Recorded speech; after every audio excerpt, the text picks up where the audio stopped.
I just picked up an Axial AX10 deadbolt. This is my first Axial product. It's kind of a cool little rig, kind of a Scout, maybe a Bronco style body. But I've done a few things to it so far. Not a whole lot, mainly just freebies. Like I took off the windshield. I mean, it doesn't really do anything except for aesthetics, you know. I think with it off kind of gives it a maybe more of a crawler look, you know, more of just an off-road rig.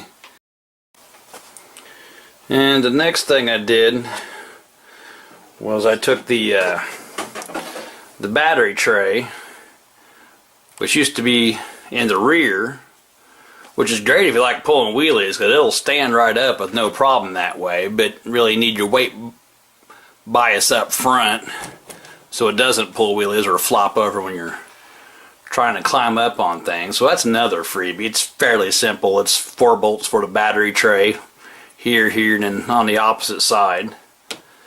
And then you have to also move your speed controller and your receiver box, which that's simple as well. It's just another 4 screws here, and same on the other side. Now, it was a little tricky because the lead for the servo barely makes it to the receiver box. I even actually had to take the receiver out of the box and rotate it almost 180 and get up to this end so the lead would reach. Without doing that, without moving the receiver, it just wasn't going to reach with the factory lead, and I was trying to do it without an extension.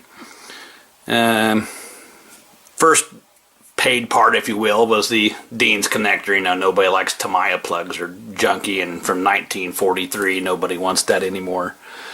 Well, one other thing, when you do flip-flop these, you also have to move the on and off switch, which was on this side here, mainly just because the leads were too short.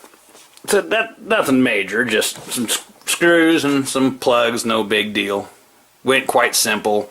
It's a lot more stable now. I mean, it is still kind of high centered with the battery sitting on top, but it does okay for pretty much an RTR out of the box.